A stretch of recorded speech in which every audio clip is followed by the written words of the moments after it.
लंबे घने बालों वाली आना आज अपने भाई के घर आई थी। उसका भाई नॉर्मन उसे देखकर उसके पास आता है। आना अपनी माँ गैब्रिएला के फ्यूनरल के लिए जहाँ आई थी, तभी तीन औरतें आकर, आना बेटा।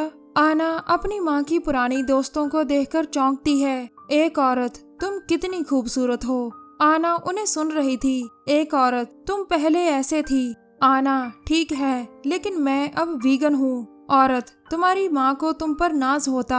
आना उन्हें सुन रही थी। दूसरी औरत, वो तुम्हें सगी माँ की तरह प्यार करती थी। नॉर्मन, इसका क्या मतलब। औरत, कुछ नहीं, इसके दिमाग के पेच ढीले हैं। ये कहकर वो सभी चली जाती हैं। रात को दोनों भाई बहन अपनी माँ का सामान संभाल रहे थे। दोनों के हाथ अपने दादा दादी की तस्वीर लगती है। इसके बाद आना इसी तस्वीर के पीछे एक और तस्वीर देखती है, जिसके पीछे लिखा था, गैब्रिएला, मेरी प्यारी दोस्त, मेरे बच्चों का ख्याल रखना, उन्हें अपने बच्चे समझकर पालना, उन्हें कभी भी सच पता न चले, तुम्हारी दोस्त मैरी। नॉर्मन भी तस्वीर को देखकर उसके पीछे लिखा पढ़ता है और मैरी का पता नोट कर लेता है। अगले ही दिन दोनों भाई बहन अपनी सगी माँ को मिलने जाते हैं। उनकी माँ मैरी का गांव काफी दूर था, इसीलिए वो आगे का सफर बस में करने वाले थे। आना, बस में सभी चाइनीज क्यों हैं? पूरी बस में चाइनीज लोग ही थे। बस की मैनेजर गैरी कहती है, आप सभी का हमारी बस में स्वागत है। हम आप सभी टूरिस्ट को एक ऐसे गांव लेकर जा रहे हैं जहां के लोग मेहनती और अच्छे दिल वाले हैं। वो आप सभी का दिल से स्वागत करेंगे। तो चलिए दोस्तों, हम अपने 10 घंटों का सफर शुरू करते हैं। इसी के साथ बस आगे बढ़ती है, जो दो भाई बहन को उनकी माँ के पास लेकर जा रही थी। वैसे किसी खास को मिलने जाना हो तो 10 मिनट का सफर भी 1 घंटे जैसा लगता है, और यहाँ तो 10 घंटों का सफर था। सुबह सभी गांव में पहुँच जाते हैं और गैरी के पीछे पीछे चलते हैं। गैरी स्पीकर में, ये पूरे देश का सबसे खूबसूरत गांव है। ये रहा गांव का हॉल जो आज खाली है। ये रही गांव की स्टेशनरी जहां गलती से भी कोई नहीं आता। ये रहा गांव का सेकंड हैंड स्टोर जो गांव के लोगों की जरूरतें पूरी करता है। ये रहा गांव का खेल का मैदान जो जल्द ही तैयार हो जाएगा। ये रही बुच्चर की दुकान। आखिर में ये रहा ब्लेज आर्म्स होटल। इसके बाद सभी लोग होटल में जाते हैं, जबकि भाई बहन अपनी माँ मैरी के घर की तरफ बढ़ते हैं। जल्द ही दोनों मैरी के घर के पास पहुंच जाते हैं। आना घर के अंदर देखती है, लेकिन कोई नजर नहीं आता। नॉर्मन, लगता है वो बाहर गई है, लेकिन आना घर के अंदर चली जाती है, जिसके बाद नॉर्मन भी अंदर आता है। दोनों को घर में कोई नजर नहीं आता। नॉर्मन को मैरी के हथियार दिखते हैं और फिर उसकी नजर सफेद बालों पर पड़ती है। फिर नॉर्मन का पैर एक खास जगह पर रखा जाता है, जिसके बाद एक बड़ा सा ब्लेड झूलने लग जाता है। नॉर्मन इससे बाल बाल बचता है। आना ब्लेड को रोकती है, जो बहुत डर चुकी थी। होटल में दोनों भाई बहन बैठे रिसेप्शनिस्ट का इंतजार कर रहे थे। मैनेजर एरिक, मैं तुम्हारी कैसे मदद करूं? दोनों उसे बताते हैं कि वो मैरी को ढूंढ रहे हैं। मैरी का नाम सुनकर गांव का जॉन कहता है, मैरी तो मर गई। कुछ देर बाद जॉन अपने कमरे में, मैरी बहुत अच्छी औरत थी, उसे जिंदगी जीने का पता था। वो कई साल पहले हमें छोड़कर चली गई। तभी भाई बहन के पास डेजी आती है, जो उन्हें कुछ खाने को देती है। आना, अब मैरी के घर का क्या होगा? जॉन, उसका घर गांव के पास रहेगा। नॉर्मन, मेरी मैरी से बात हुई थी। जॉन, तुम्हारी उससे बात कब हुई थी? इसके बाद नॉर्मन बताता है कि कुछ दिन पहले उनके घर मैरी का फोन आया था और वो गैब्रिएला के बारे में पूछ रही थी, लेकिन तुम कहते हो कि वो कई साल पहले मर गई। जॉन, अंदर से, उसने अपना शरीर तो कल ही छोड़ा है। नॉर्मन, ठीक है, मैं उसे देखना चाहता हूँ। उसका फ्यूनरल कब है? जॉन, फ्यूनरल 1-2 दिन में है। अगले ही दिन गांव के लोग मैरी के बच्चों का स्वागत करते हैं। गैरी अपने पति नोहा को भाई बहन से मिलवाती है, फिर वो अपने पिता मॉरिस से मिलवाती है और आखिर में अपनी लड़की जेनी से मिलवाती है। दोनों भाई बहन हंसकर उसके परिवार से मिलते हैं। रात को होटल में डेजी नॉर्मन को मैरी की तस्वीर दिखाती है। नॉर्मन तस्वीर लेकर डेजी का धन्यवाद करता है। अगले दिन मैरी के फ्यूनरल की तैयारी की जाती है। फिर गांव वाले ताबूत लेकर आते हैं, जो गलती से गिर जाता है और नॉर्मन की नजर लाश के टैटू और काले बालों पर पड़ती है। नॉर्मन, मुझे लगता है माँ की जान को खतरा था। आना, किससे? तभी जॉन आकर, तुम्हारी बस 15 मिनट में जाएगी। कुछ देर बाद नॉर्मन और आना वापस जा रहे थे, लेकिन उन्हें गांव के लोगों का बिहेवियर अटपटा सा लगता है। एरिक को देखकर कोई भी उसे सिरफिरा कह सकता था। गैरी अंदर से कुछ और लेकिन बाहर से कुछ और थी। नोहा भी किसी से कम रहस्यमय नहीं लग रहा था। अब नॉर्मन यहाँ रुककर अपनी माँ का पता लगाना चाहता था, क्योंकि उसे गाँव वालों पर यकीन नहीं था। सेकंड हैंड स्टोर में, नॉर्मन, देखो, उसकी बाजू पर टैटू नहीं था।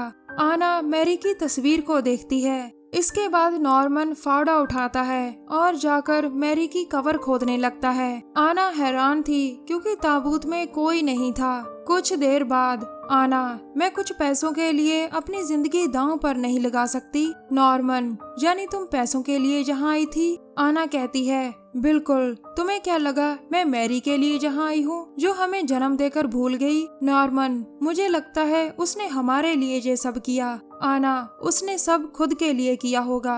ये कहकर वो अपना सामान उठाकर बस की तरफ चली जाती है। अब सिरफरे एरिक के घर की तरफ नॉर्मन जाता है ताकि मैरी के बारे में पूछ सके। नॉर्मन देखता है कि एरिक एक लाश से बातें कर रहा था। नॉर्मन को सामने देखकर एरिक कहता है, किसी को मत बताना। नॉर्मन, फिर मुझे बताओ मैरी कहाँ है? एरिक, वो गांव छोड़ने की कोशिश कर रही थी, लेकिन जॉन को ये बात अच्छी नहीं लगी। नॉर्मन, क्यों?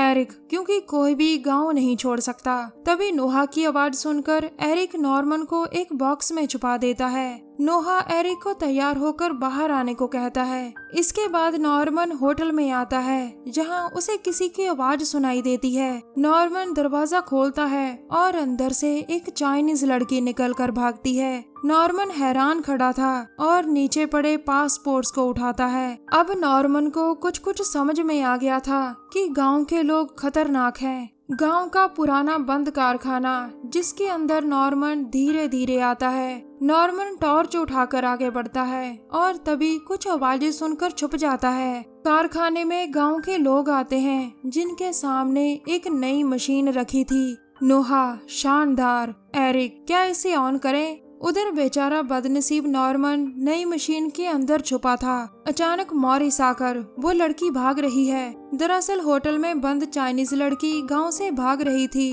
जिसे गांव वाले घेर लेते हैं। दूसरी तरफ बस में आना को अपने भाई की चिंता हो रही थी। रात को नॉर्मन फिर से मैरी के घर आता है, जहां वो डेजी को देखकर चौंकता है। डेजी, तुम्हारे पीछे। और तभी नॉर्मन बेहोश। उधर गांव के बाहर चाइनीज लड़की के पैरों को जॉन बांध रहा था कि तभी नोहा कुछ सोचकर पीछे से हमला करता है। रात को गांव में जश्न मनाया जाता है। नॉर्मन हैरान था। गांव वाले नाच रहे थे, इंसानी मांस खा रहे थे, बाहरी लोगों को जिंदा नोच रहे थे। नई मशीन का उद्घाटन किया जा रहा था। अचानक नोहा आकर सबको कहता है कि नई मशीन में कुछ खराबी है, चलो सभी उसे देखते हैं। ये सुनकर सभी कारखाने की तरफ जाते हैं और नॉर्मन किसी तरह आजाद होने की कोशिश करता है, लेकिन तभी जेनी उसे रोक लेती है। अचानक आना आकर जेनी को मारती है। इसके बाद वो नॉर्मन को आजाद करती है। कुछ देर बाद गैरी की नजर जेनी पर पड़ती है, जो नीचे गिरी पड़ी थी।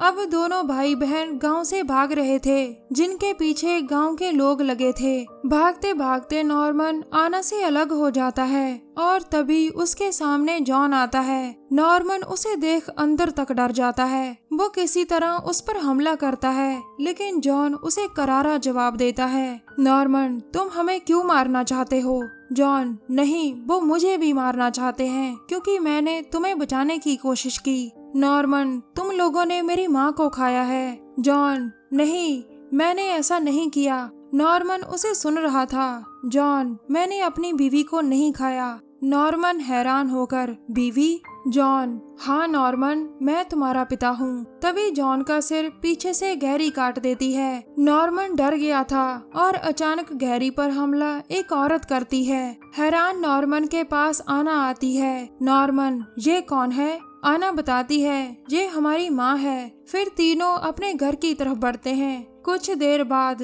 नोहा आकर गैरी को उठाता है। एरिक के हाथ सफेद बाल लगते हैं, जिन्हें देख गैरी कहती है मैरी। उधर मैरी के घर में मैरी बताती है कि मैं और जॉन एक दूसरे से प्यार करते थे।